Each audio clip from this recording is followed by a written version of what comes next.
Hello বন্ধুরা, welcome back to my channel. তো আগের এপিসোড লাস্টে আমরা দেখেছিলাম যেখানে তাদের মধ্যে এগ্রিমেন্ট সাইন হয় আর যাতে কন্ডিশন লেখা ছিল যে তারা বাড়ির খরচা, হুজুর খরচা, যাবতীয় কাজ তারা অর্ধেক অর্ধেক করে বেটে নেবে।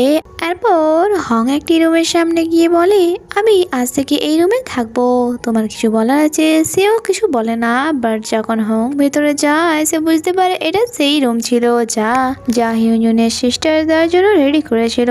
ছাদে কিছু স্টার লাইটও লাগানো ছিল আর যা দেখে একটু অস্বস্তিকর বোধ করে হং, বাট সে বলে ডোন্ট ওয়ারি, জাস্ট এক মাসেই তো ব্যাপার, যা হোক করে কেটে যাবে।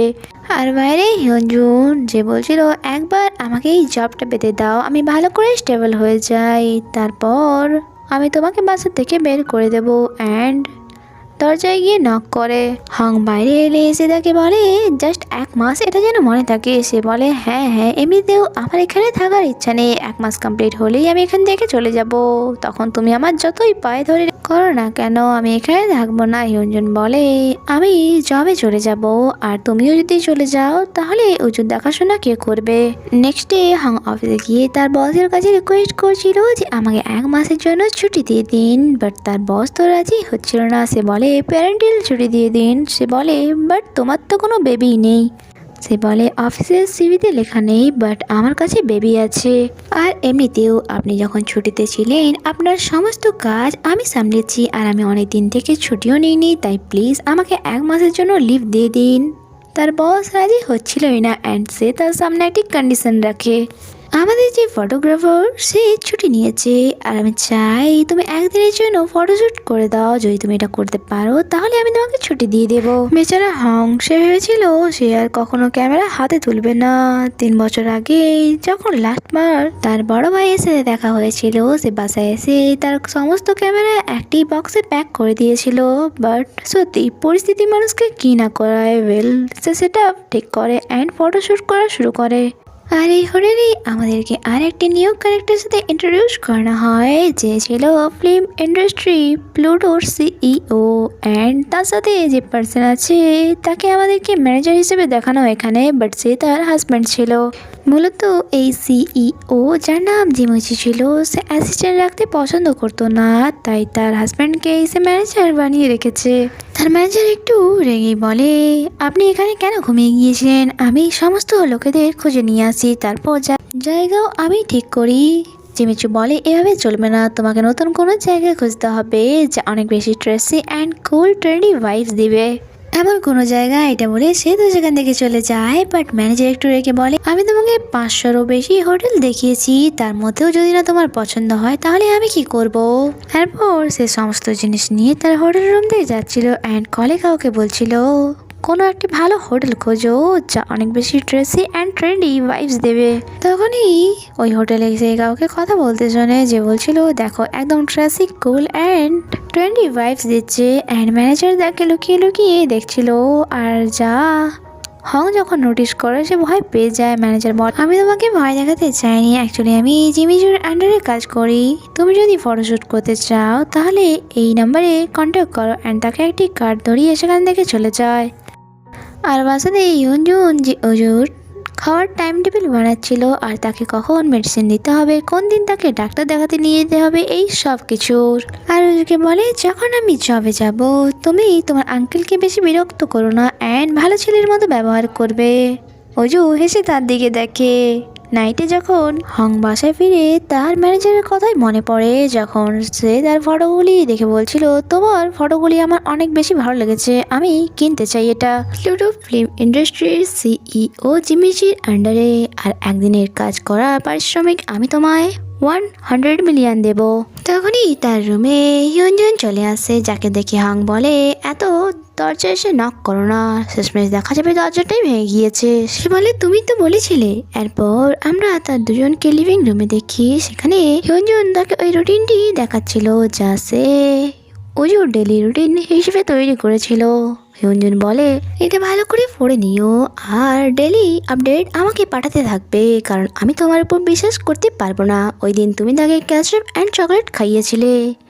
হং বলে তা আর্লি এডুকেশন ছিল, নেক্সট বার থেকে এমনটা হবে না। হিউনজুন বলে যখন অজু এখানে আসবে তাকে এই রুটিন অ্যাকর্ডিং খাবার খাওয়াবে, আর যদি এমনটা তুমি না করতে পারো তাহলে এখান থেকে যেতে পারো, কারণ আমি চাই না তোমার জন্য অজু কোনো রকম ভাবে অসুস্থ হয়ে পড়ুক। হং বলে ওকে ওকে অ্যান্ড নিজের রুমে চলে যাচ্ছিল আর বলছিল ওই মেটিও না। এরপর আমরা দেখি হিউনজুন অজুকে খাওয়াচ্ছিল আর তার অফিসের টাইম হয়ে আসে, তাই সে হংয়ের দরজায় গিয়ে নক করে। হং বলে এখনো তো 9টাও বাজেনি, তুমি আমাকে ডাকলে কেন? সে বলে 1 ঘন্টা আগে থেকে আমাকে বাড়ি থেকে বেরোতে হবে, আমার ডিউটি টাইম 9টা to 6টা আর তোমার ডিউটি টাইম শুরু হচ্ছে 8টা থেকে। সে বলে এখানে ওভার টাইম। হিউনজুন বলে ওকে যদি না করতে পারো তাহলে তুমি এখান থেকে যেতে পারো। হং বলে ঠিক আছে আমি করে নেব। হিউনজুন বলে আর একটা কথা, বেবির সামনে উঁচু গলায় কথা বলবে না। অ্যান্ড সে অজুকে বাই বলে সেখান থেকে চলে যায়। এরপর হং তাকে খাবার খাওয়া অ্যান্ড বলে তোমার আন্টি কাজে গিয়েছে তাই এখন তুমি আমার সাথেই থাকবে। অন্যদিকে আমরা হিউনজুনকে দেখি সে বাসে ছিল অ্যান্ড সে অনেক বেশি হ্যাপি ছিল আজ, কারণ তার এতদিনের পরিশ্রমের ফল সে আজ পেয়েছে। এরপর যখন সে অফিসে আসে তাকে ট্রেনিং রিলেটেড একটি নোটস দেওয়া হয়, তার সাথে সাথে তার আইডেন্টি কার্ডও, যা দেখে সে অনেক বেশি হ্যাপি ছিল। এদিকে বাসায় হং বাসা ক্লিন করছিল অ্যান্ড সে ভাবছিল এই মেয়েটি লিভিং রুমে কেন থাকে, নিজের রুমে কি সে যেতে পারে না? তখনই তার একটি নোটের ওপর নজর যায় যেটাতে লেখা ছিল পিকচার বুক ক্রিয়েটিভিটি বাড়ায়, আর এমনই অনেক নোটই সেখানে চিপকানো ছিল, যা দেখে সে ভাবে এই মেয়েটি কি কোনো ডক্টর? মনে হচ্ছে এই 1 মাসে আমার মরা বাচ্চার সমান হয়ে যাবে। অন্যদিকে হিউনজুন সে তার কাজে ছিল অ্যান্ড এদিকে হং তাকে ঘন্টার পর ঘন্টা সমস্ত আপডেট পাঠাচ্ছিল যে অজু এখন এটা করছে, অজু এই খাবারটি খেলো, অজুর মেডিসিন দেওয়া হয়ে গেছে।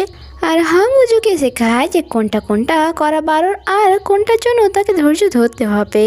এরপর সে ভাবে সে আসবে 7টার সময়, তাই আমি শাওয়ার নিয়ে নিই। বাট সে শাওয়ার যখন নিতে যায় কিছুক্ষণ পর গরম পানি আসা বন্ধ হয়ে যায়। সে ভাবে তার মানে হিটারে কিছু প্রবলেম আছে, যা চেক করার জন্য সে যখন বাথরুম থেকে বাইরে আসে কেউ বলে তুমি এভাবে কেন বাইরে এলে? সে দেখে হিউনজুন বাসায় ফিরে এসছে। সে তাকে জানায় পানি ঠান্ডা আসছে, তার মানে হিটারে কিছু প্রবলেম হয়েছে, সেটাই দেখার জন্য বাইরে এসেছি আমি। এরপর তারা দুজনে মিলে হিটার চেক করছিল যেখানে এরর দেখাচ্ছিল। হিউনজুন বলে আমি তো ভেবেছিলাম তুমি ডিআইওয়াইতে এক্সপার্ট। সে বলে আমার বাড়িতে সব কিছু অটোমেটিক, চাই না তুমি এমন সিস্টেমে কি করে থাকো। এরপর হিউনজুন কাস্টমার কেয়ার সাথে কথা বলছিল, হং সাইড থেকে বলছিল তারা কি বলছে। হিউনজুন বলে এটা ঠিক করার জন্য 1 মিলিয়ন চাইছে তারা। হং বলে তাড়াতাড়ি করে কল কাটো। হিউনজুন কল কাট করে বলে অজুকেও তো গোসল করাতে হবে। সে বলে ঠান্ডা পানিতে যদি করানো হয় তাহলে সে অসুস্থ হয়ে পড়তে পারে। হিউনজুন জিজ্ঞাসা করে তাহলে এখন আমি কি করব? সে বলে এখন তো তোমার ডিউটি শুরু হচ্ছে, তাই আমি এটাতে কিছু করতে পারবো না। এটা বলে সে রুমে চলে যা। বাট হিউনজুন কিচেনে এসে বড় বাসন খুঁজছিল আর সে প্রচুর আওয়াজও করছিল, যার কারণে হং আবারও রুম থেকে বাইরে এসে বলে তুমি এত আওয়াজ কেন করছো? আমি একটু শান্তিতে রেস্ট নিতে চাই। হিউনজুন বলে আমি বড় বাসন খুঁজছিলাম, পানি গরম করতে হবে, অজুকে গোসল করাতে হবে। সে বলে ওকে আমি যাচ্ছি। হিউনজুন বলে প্লিজ অজুকে ধরে নাও, আমি তাকে গোসল করিয়ে দেব। কিছুক্ষণ পর হিউনজুন গরম পানি নিয়ে আসে। সে হংকে হেল্প করতে বলছিল, বাট সে বলে আমি বেবি ডিউটিতে আছি তাই এটা ধরতে পারছি না। বাট তাও তারা দুজনে মিলেই অজুকে স্নান করাতে শুরু করে। আর এখানে অজুর দুষ্টুমি তো শেষই হচ্ছিল না।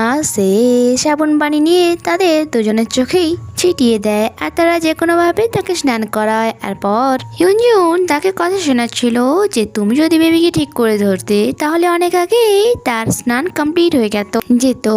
হং বলে হ্যাঁ আমি তো সেখানে খেলা করছিলাম। তারা এভাবেই ছোট ছোট কথা নিয়ে ঝগড়া করছিল। তখনই তারা দেখে যে উজু আবারও ঠান্ডা পানির টাবে গিয়ে বসে পড়েছে। দুজনেই চেঁচিয়ে ওঠে উজু আর তার কাছে গিয়ে তাকে টাব থেকে তোলে, যখন কি উজু তো কান্না করছিল। নেক্সট ডে আমরা হিউনজুনকে দেখি সে তার অফিসে ছিল অ্যান্ড উজুর আপডেট আসে যে সে খাবার খেয়ে নিয়েছে। সে নিজের ডেস্কে গিয়ে তার জিনিসপত্র সেট করছিল, তখনই সেখানে অ্যাসিস্ট্যান্ট ম্যানেজার আসে অ্যান্ড তাকে দেখে বলে তুমি কন্ট্রাক্টে আছো তাই না, ডেস্কে টেবিল বানিও না, মনে হচ্ছে তুমি লোনলি ফিল করছো। সে বলে না আমি কাজ করতে পছন্দ করি। ম্যানেজার বলে ঠিক আছে তাহলে এই ডিপার্টমেন্ট স্টোরের ব্যাপারে নোটসটি পড়ে নাও। সে বলে আমি 3 বারেরও বেশি পড়ে নিয়েছি। সে বলে আর বাকি পেপার? সে বলে এগুলো। ম্যানেজার বলে ওঠে আরে বা তোমার কথা শুনে মনে হচ্ছে তুমি অনেক বেশি পরিশ্রমী। অ্যান্ড সেখান থেকে চলেই যাচ্ছিল, বাট তখনই ঘুরে বলে আচ্ছা তুমি সেই লবি গার্ল তাই না? হিউনজুন একটু অবাক হয়ে বলে মানে? ম্যানেজার বলে কিছুদিন আগে এক এমপ্লয়ের হাজব্যান্ড লবিতে হাঙ্গামা করেছিল অ্যান্ড সে তার ওয়াইফকে হ্যালো বেবি বলে ডাকছিল, তার একটা বেবিও ছিল অ্যান্ড তোমার আউটফিট একদমই তার মতো মনে হচ্ছে। এরপর যে তার ফ্রেন্ডকে ওই ভিডিওটি দেখায়, তার ফ্রেন্ড বলে আচ্ছা তার মানে এটা তুমি ছিলে, আরে এটাতে তো এত ভিউজ। বুঝেছি, অ্যাকচুয়ালি এখানে শুধুমাত্র তোমার ব্যাকই দেখা যাচ্ছে, তাই এখনো সবাই ক্লিয়ার ভাবে জানে না যে এটা তুমি। হিউনজুন বলে এই সব কিছুই হংয়ের জন্য হয়েছে। অন্যদিকে আমরা বাসায় হংকে দেখি সে হিটার ঠিক করার চেষ্টা করছিল আর এআই এর হেল্প নিচ্ছিল। এআই তাকে জানায় কিছু টুলস এর প্রয়োজন আছে, তাই সে তাদের প্রতিবেশীদের কাছে যায়। তার প্রতিবেশী মিস্টার ওয়ে বলে আচ্ছা তুমি সেই না যে নতুন এখানে শিফট হয়েছ, তোমার ট্রাক আমার মমের শুকনো লঙ্কার উপর উঠে গিয়েছিল। আর তখন সে উজুকে দেখতে পায় অ্যান্ড তাকে হ্যালো বলে। মিস্টার ওয়ে বলে এখন তোমার কি কাজের টুলস লাগবে? সে বলে অ্যাকচুয়ালি হিটার খারাপ হয়ে গিয়েছে, তাই ঠিক করতে হবে। সে বলে আরে হিটার তা সারাতে তো আমি পারদর্শী, চলো আমি তোমায় হেল্প করছি। হাং বলে সিরিয়াসলি? সে হ্যাঁতে জবাব দেয়। মিস্টার ওয়ে তাকে জিজ্ঞাসা করে আজ তুমি বাসায় কি করছো? সে বলে আমি প্যারেন্টাল লিভ নিয়েছি উজুর জন্য। যা শুনে মিস্টার ওয়ে তাকে জিজ্ঞাসা করে হিউনজুন তো এই বাসায় যাওয়া আসা করতো, বাট আমি তোমাকে আর আগে কখনো এখানে দেখিনি, তাই সত্যি করে বলো তো তোমার আর তার মধ্যে সম্পর্কটা কি? হং বলে আমি তাকে বেবি বলে রাখি অ্যান্ড উজু আমাদেরই সন্তান, তাই আপনি এবার ভেবে নিন যে সে আমার কি হতে পারে। যা শুনে মিস্টার বের মুখ হাঁ হয়ে যায়। অন্যদিকে হিউনজুন লিফটে ছিল অ্যান্ড এখানে সকলে লবি গার্ল মানে তারই ব্যাপারে কথা বলছিল, তাই সে তার ফেস হেয়ার দিয়ে হাইড করতে চাইছিল। তখনই ওই লিফটেই পারকিউন এন্টার করে আর যাকে পেছন থেকে দেখে হিউনজুন ভাবে তাকে আমার খুব চেনা চেনা লাগছে। লিফট থেকে বেরিয়ে এসে শুনে অ্যানাউন্স করা হয়েছে প্ল্যান টিম 3 আর তারই জন্য যাচ্ছিল হিউনজুন আর ওইদিকে যাচ্ছিল পারকিউন। তখন অ্যাসিস্ট্যান্ট ম্যানেজার তাকে বলে তুমি চলে এসেছো। ম্যানেজার জাস্ট এক্ষুনি এলো আর যখন হিউনজুন ম্যানেজারকে দেখে অবাক হয়ে যায় পারকিউনকে দেখে। আর এখানেই এপিসোডটি শেষ হয়। আগে কি হয় তা জানতে স্টে কানেক্টেড। Bye bye.